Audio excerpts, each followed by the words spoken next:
Shaddy yatabaje urwego rw'ubugenzacyaha RIB arusaba gukurikirana umusore witwa Iradukunda Aimable wamamaye nka Yugi umukaraza ashinja kumusambanya ku gahato. Mu butumwa yasangije abamukurikira ku mbuga nkoranyambaga, Shaddy yagize ati: "Ejo nijoro nagize ikibazo gikomeye cyane. Umuntu nari nsanzwe nzi kuva kera yaje mu rugo rwanjye. Nategereje ko yaraje gushaka uko twiyunga, ariko nahuye n'ihohoterwa. Ndahamagarira inzego zibishinzwe mu Rwanda gukurikirana iki kibazo no gutuma ukuri kujya ahagaragara. Nta muntu ukwiye kubaho afite ubwoba, kandi buri wese akwiye guhabwa umwanya wo kumvuga mu cyubahiro no mu bwubahane. Ubutabera ni ingenzi, ukuri ni ingenzi, agaciro k'umuntu ni ingenzi. Ndabinginga mumfashe. Muri iki gihe sinshobora gusohoka hanze kubera ikibazo nahuye nacyo. Byambereye ibintu bikomeye cyane kandi nkeneye ubufasha bwanyu."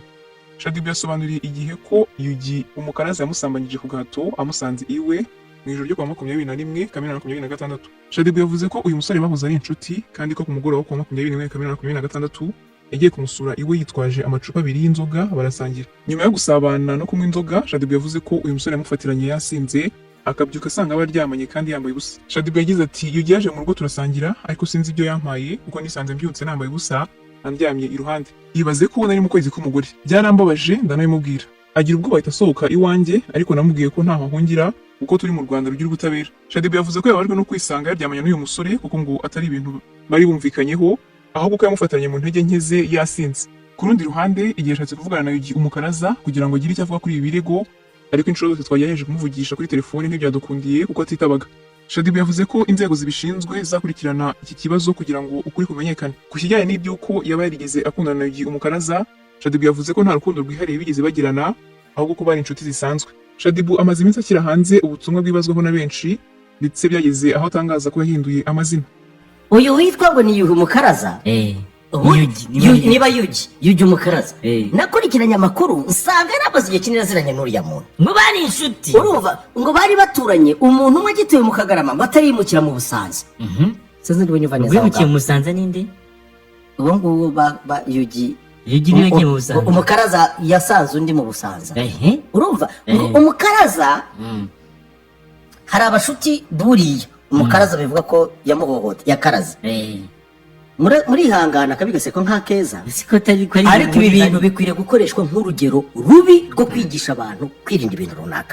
Niba ari cyo tumaze mu gushapinga community. Hanyuma rero uyu ngo akiba mu Busanza nako mu Kagarama indariko Shaddy. Urumva hari abantu baje n'inshuti ze. Baje kumubwira batari ko uzi ko ukana bagiye kumusura uwo b'inshuti z'umukaraza.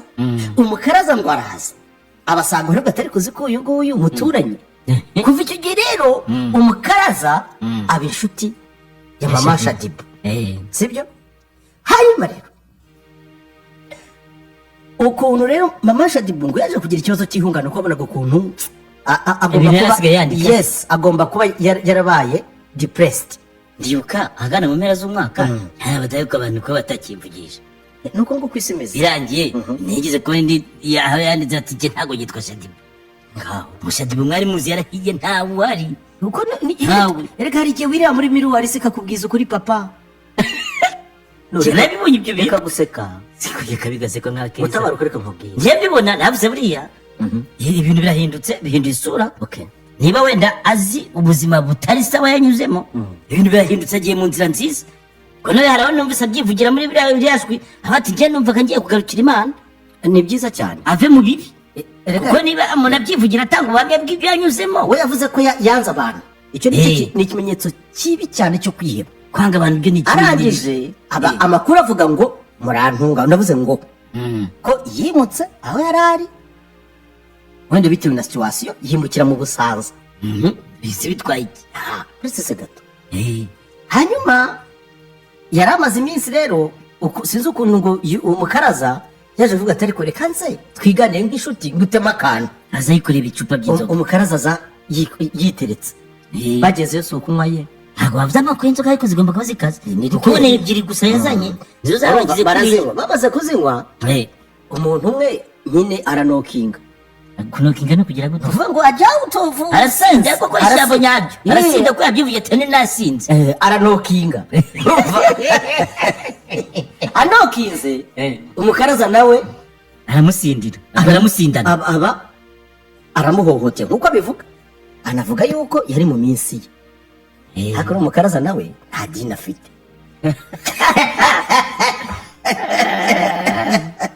urumva ubwo undi akangutse amera nka wa mukecuru wo mu ruhango akangutse ati se ko nari nzi ko se ari ku irondo cyagenze bujute nabuze atari kuda umugabo ntari ku irondo akangutse asanga n'umuhungu we wari watatse ariko rero nanone aravuga ati n'ikimenyetso urukweto rwe nararuhisha urumva afite ikintu cy'ikimenyetso ngo ariko ngo umukaraza yahamagaye undi muntu uza kumusoma ngo aramutorokesha hanyuma rero twibaza ikintu kimwe icya mbere ndashimira Shadibu ko yashoboye ku breaking that silence ntimubifate gutyo ariko uyu mumama akwiriye ubufasha buri psychological sibyo mbere na mbere bwo kumufasha akaba rehabilitated kuko icya mbere niba koko aba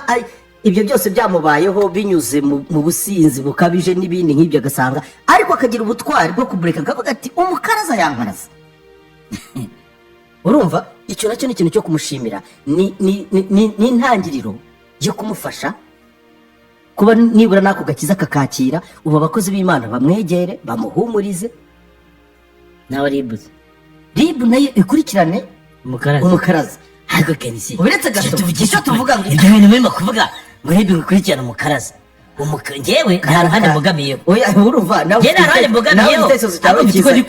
bivuga uko ubyumva uwo mukaraza yageze kwa Shadibu atarasinda sibyo ni ukuvuga ko yageze babiziranye ko aje iwe ariko ntabwo yaraje kumukaraga yaraje kugira ngo nta nubwo mbihagazeho ngiye ubwo wenda ntibizabyemeza ariko yagiye kwipimisha nyine agiyeyo ariko ntabwo umukaraza yaje ari umucengezi mu rugo rw'abandi iyo bari babiziranye ko niba yaje yikoreye n'amayoga bakanayasangira bari babiziranye ko arazi we bagira n'ibihe byiza muri make bagira n'ibihe byabo ntazi ngewe uko byagenze kuvuga rero ngo yarasinze ngo niba aramusambanya kadukoreshe n'amaterime y'ukuri barasinze ngo nubwo umuntu ngo aramusambanya ngo bugiye ngo bukeye ngo niba inzoga zayo zimushizemo simbizi abona ngo umuntu aryamye iruhande rwe ngo yambaye n'ubusa ngo ahita ategeze ati umuntu yansambanije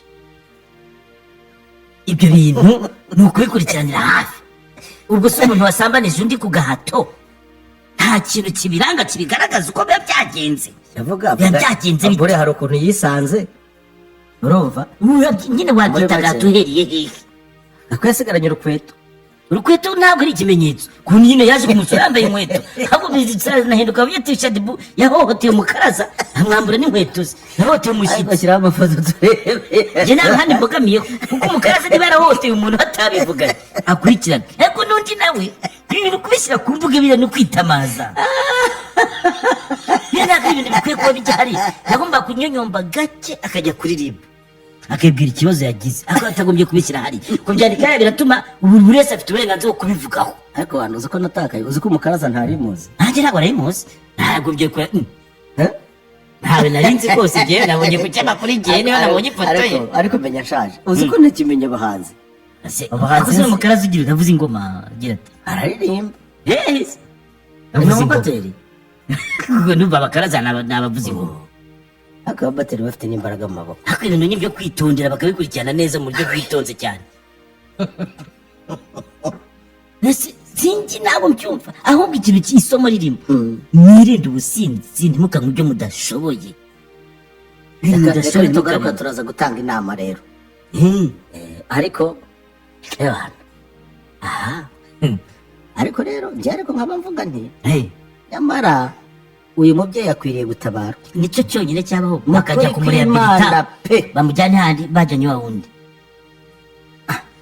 mushobora kubyemera cyangwa ntimubyemere iyo umuntu ageze muri iriya leta wenda hari abantu byumve nabi bakaba badutuka ariko muraturenganya ibintu biba byagiye ku karubanda mujye mureka umuntu abivuga kandi cya kabiri ndashaka mbwire papa w'abana be Medisare ukwiriye gutekereza ku bana bawe